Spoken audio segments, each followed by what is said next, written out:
ଚାରିଆଡ଼େ ଦେଖୁଥିବେ women reservation ବିଲ୍କୁ ନେଇକି ଆଲୋଚନା ହେଉଛି। ମଣିପୁରରେ କ'ଣ ହେଉଛି କେହି କହୁନାହାନ୍ତି।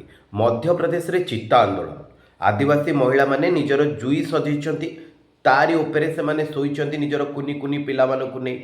ପାଣି ଭିତରେ ପଶି ସେମାନେ ପ୍ରତିବାଦ କରୁଛନ୍ତି। କାହିଁକି ପ୍ରତିବାଦ କରୁଛନ୍ତି, ଆଦିବାସୀ ମହିଳାମାନେ କାହିଁକି ପ୍ରୋଟେଷ୍ଟ କରୁଛନ୍ତି, ତାର କାରଣ ଆପଣ ଖୋଜନ୍ତୁ।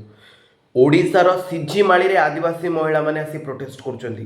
ଲକ୍ଷ ଲକ୍ଷ ଇଣ୍ଟରନେଟ୍ରେ ତାର ଭିଡ଼ିଓ ଭାଇରାଲ୍ ହେଉଛି, କେହି ଏ କଥା କହୁନାହାନ୍ତି।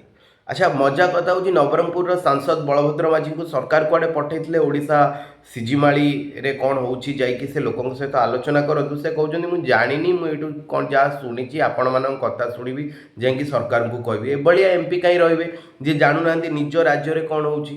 ଆଚ୍ଛା, ଓମେନ୍ ରିଜର୍ଭେସନ୍ ବିଲ୍ ପ୍ରସଙ୍ଗରେ ଯେତେବେଳେ ସମସ୍ତେ ଚର୍ଚ୍ଚା କରୁଛନ୍ତି, ମଧ୍ୟପ୍ରଦେଶରେ ଚିତ୍ତା ଆନ୍ଦୋଳନ କାହିଁକି ହେଉଛି, ମଣିପୁରରେ କୁକି ମିଲିଟାଣ୍ଟ ମାନେ ମୈତେଇ ସମ୍ପ୍ରଦାୟର ମହିଳାମାନଙ୍କ ସହିତ କ'ଣ କରିଛନ୍ତି, ସେଠି କାହିଁକି ଉତ୍ତେଜନା ହେଉଛି, ଏଠି କାହିଁକି ଆଦିବାସୀ ମହିଳାମାନେ ଜେଲ୍ ଯାଇଛନ୍ତି, ଓଡ଼ିଶାରେ ସିଝିମାଳି ପ୍ରସଙ୍ଗରେ କାହିଁକି ଆଦିବାସୀ ମହିଳାମାନେ ଜୋରଦାର ଆନ୍ଦୋଳନ କରୁଛନ୍ତି, ସେ କଥା କୁହନ୍ତୁ।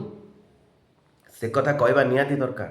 ପ୍ରଧାନମନ୍ତ୍ରୀ ମୋଦି ହୁଅନ୍ତୁ କି ଓଡ଼ିଶାର ମୁଖ୍ୟମନ୍ତ୍ରୀ ମୋହନ ମାଝୀ ହୁଅନ୍ତୁ କିମ୍ବା ଭାରତୀୟ ଜନତା ପାର୍ଟି ବା ଶାସକ ଦଳର କୌଣସି ବି ନେତା କର୍ମୀ ହୁଅନ୍ତୁ, ଦୟାକରି ଓମେନ୍ ରିଜର୍ଭେସନ୍ ବିଲ୍ ଉପରେ କହିବା ପୂର୍ବରୁ ଏ ତିନି ରାଜ୍ୟରେ ମହିଳାମାନେ କାହିଁକି ଆନ୍ଦୋଳନ କରୁଛନ୍ତି ସେ ବିଷୟରେ ମୁହଁ ଖୋଲନ୍ତୁ।